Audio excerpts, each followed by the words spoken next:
اعوذ باللہ من الشیطان الرجیم بسم اللہ الرحمن الرحیم ولما برزوا لجالوت وجنودہ قالوا ربنا افرغ علینا صبرا وثبت اقدامنا وانصرنا علی القوم الکافرین صدق اللہ العظیم رب اشرح لی صدری ویسر لی امری واحلل عقدۃ من لسانی یفقہوا قولی رب یسر ولا تعسر وتمم بالخیر آمین یا رب العالمین۔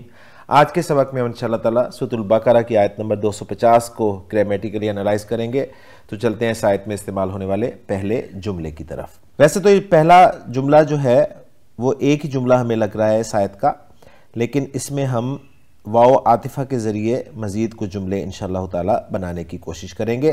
تو سٹارٹ لیتے ہیں جی ہم واو سے۔ واو عاطفہ ہے یا واو کو استنافیہ بھی مانا جا سکتا ہے۔ لما ہینیہ ظرفیہ ہے اور آسان ترکیب ہم کریں گے لما کی، اس کو ہم مفعول فی مقدم بنا لیں گے برزو فعل کے لیے۔ اور سکرین پہ آپ دیکھ رہے ہیں بارازا مادہ باب نون سے استعمال ہوتا ہے۔ بارازا یبرزو بروزن، جس کے معنی ہوتا ہے صاف اور کھلی فضا میں نمودار ہونا، اور اس سے پھر دو معنی میں استعمال ہوتا ہے، کہیں سے نکلنا یا کسی کے سامنے آنا، ظاہر ہونا۔ اور بارازا مادے سے اگر آپ اسم الفاعل بنائیں تو ثلاثی مجرد سے اسم الفاعل ہم جانتے ہیں فاعل کے وزن پہ بنتا ہے، تو یہ بن جائے گا جی بارز۔ تو ضمیر بارز ہم استعمال کرتے ہیں۔ تو بارز، ضمیر بارز کسے کہتے ہیں؟ جو ضمیر ظاہر ہوتی ہے۔ ضمیر کی دو قسمیں کی جاتی ہیں نا، ضمیر مستتر اور ضمیر بارز۔ تو مستتر جو چھپی ہوتی ہے اور بارز جو ظاہر ہوتی ہے۔ برزو فعل بفاعل ہے، جمع مذکر غائب کا صیغہ ہے، فعل ماضی، واو ضمیر مرفوع متصل اس کا فاعل ہو گیا۔ اس کے بعد لی جالوتا ہے جو جار مجرور کا مجموعہ ہے، جس میں لام حرف جر ہے اور جالوتا مجرور ہے، لیکن جالوت چونکہ غیر منصرف اسم ہے لہذا اس کی جر بھی زبر کے ساتھ آ رہی ہے۔ واو عاطفہ ہے اور اس کے بعد جنودی ہی آ رہا ہے جو کہ مضاف مضاف الیہ کا مجموعہ ہے، اور ہا ضمیر مجرور متصل جو ہے یہ جالوت کی طرف لوٹ رہی ہے۔ یہاں تک ہم اس کو کلوز کریں گے۔ جالوت کو ہم بنا لیں گے معطوف علیہ، واو عاطفہ جنودی ہی معطوف علیہ اپنے معطوف سے مل کر مجرور ہو جائے گا لام جارہ کے لیے، اور لام جارہ اپنے مجرور کے ساتھ مل کر متعلق ہو جائے گا برزو فعل کے لیے، اور برزو فعل اپنے فاعل اپنے متعلق اور مفعول فی مقدم سے مل کر ہو جائے گا شرط، جس کا پھر جواب شرط جو ہے ہم یہاں سے لیں گے قالو ربنا افرغ علینا صبرا۔ لما برزو لجالوت و جنودی ہی کا ترجمہ اگر ہم کرنا چاہیں تو کچھ یوں ہوگا کہ جب وہ سامنے آ گئے جالوت اور اس کی فوجوں کے۔ اب آ رہا ہے تو انہوں نے کیا کہا؟ انہوں نے کہا قالو فعل با فاعل ہو گیا، واو ضمیر مرفوع متصل اس کا فاعل ہو گیا۔ آگے آئے گا مقول القول یعنی مفعول بہ، وہ شروع ہو رہا ہے ربنا افرغ علینا صبرا۔ ربنا ہم جانتے ہیں کہ منادہ ہے جس کا حرف ندا یا جو ہے وہ محذوف ہے، تو اس کو ہمیں پھر الگ سے انالائز کرنا پڑے گا، یعنی یا حرف ندا جو ہے وہ قائم مقام ادعو فعل کے ہو جائے گا، اور ربنا مضاف مضاف الیہ کا مجموعہ ہو کر یہ منادہ ہو جائے گا قائم مقام مفعول بہ کے۔ پھر ادعو فعل اپنے فاعل اور مفعول بہ سے مل کر جملہ فعلیہ ہو کر ندا ہو جائے گا، جس کا پھر جواب ندا جو ہے وہ یہاں سے شروع ہوگا افرغ علینا صبرا۔ جواب ندا کو مقصود بن ندا بھی کہا جاتا ہے۔ اس کو بھی ہم الگ کر دیتے ہیں، تھوڑا سا فاصلہ دے دیتے ہیں۔ جو مقصود ندا ہے اس کو ہم انالائز کریں گے تو وہ افرغ فعل امر کی صورت میں ہمارے سامنے آ رہا ہے۔ ہم آسانی سے پہچان لیتے ہیں فعل امر کو، اس لیے کہ جو فعل ماضی ہوتا ہے اس کے آخری حرف پہ کوئی نہ کوئی حرکت ہوتی ہے، فعل مضارع جو ہوتا ہے اس کے آخری حرف پر بھی کوئی نہ کوئی حرکت ہوتی ہے، لیکن فعل امر جو ہوتا ہے اس کا عام طور پہ جو پہلا صیغہ ہمارے سامنے آتا ہے زیادہ تر، تو اس میں آخری حرف جو ہے وہ سکون کی علامت کے ساتھ ہوتا ہے، تو اس لیے ہمارے لیے اسے پہچاننا آسان ہو جاتا ہے۔ اب یہ جو فعل امر بن رہا ہے افرغ، اس میں حمزہ آپ کو زبر کے ساتھ نظر آ رہا ہے، تو اچھی طرح آپ جانتے ہیں، اگر نہیں جانتے تو نوٹ کر لیں کہ زبر والا حمزہ جو ہے فعل امر میں وہ باب افعال کا ہی ہوتا ہے۔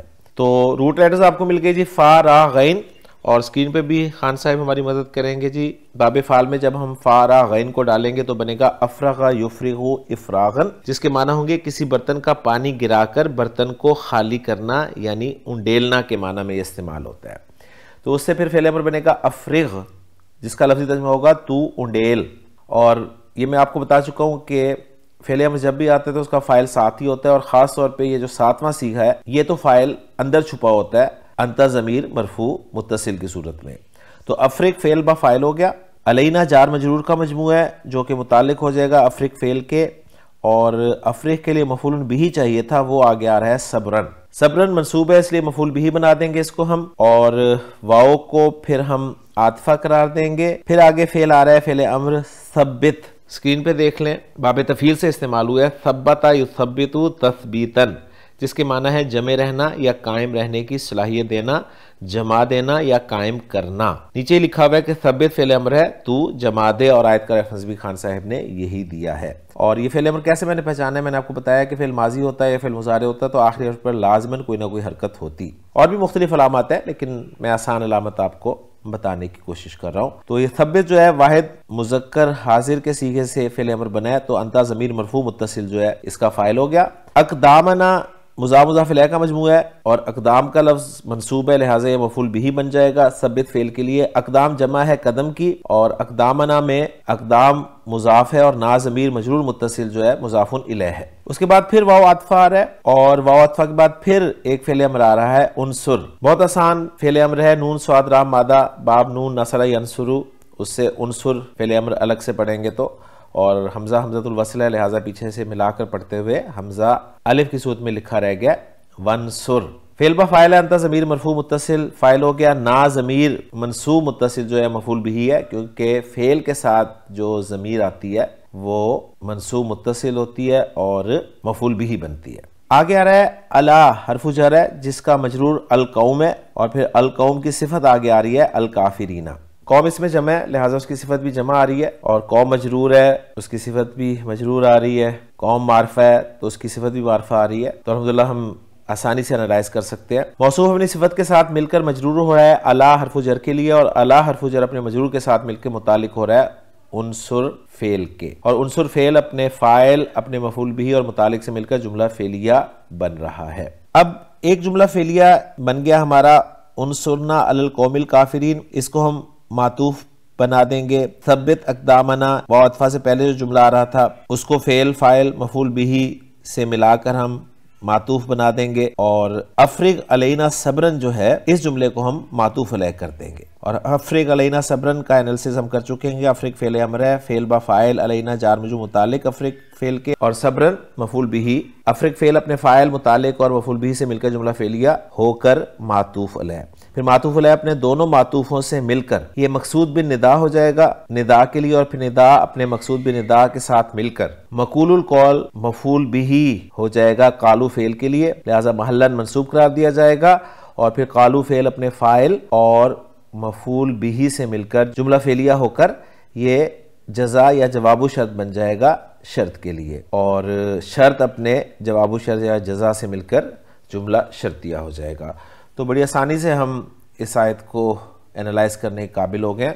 الحمدللہ اگر ہم اپنا ترجمہ کرنے کی کوشش کریں لفظی تو یوں ہوگا، قالو انہوں نے کہا، ربنا اے ہمارے رب، افرغ علینا صبرن اونڈیل دے تو ہم پر صبر، وثبت اقدامنا اور جما دے ہمارے قدموں کو، وانصرنا علی القوم الکافرین اور تو مدد فرما ہماری کافر قوم پر، یعنی کافر قوم کے مقابلے پر۔ الحمدللہ آیت مکمل ہو گئی ہے، چلتے ہیں جی اس آیت کے اتھینٹک ترجمے کی طرف۔ وَلَمَّا بَرَزُوا لِجَالُوتَ وَجُنُودِهِ، اور جب وہ جالوت اور اس کے لشکر کے سامنے ہوئے، قالو تو کہنے لگے، ربنا افرغ علینا صبرن، اے ہمارے رب ہم پر صبر اونڈیل دے، وثبت اقدامنا اور ہمارے قدم ثابت رکھ، وانصرنا علی القوم الکافرین اور ان کافر لوگوں کے خلاف ہماری مدد فرما۔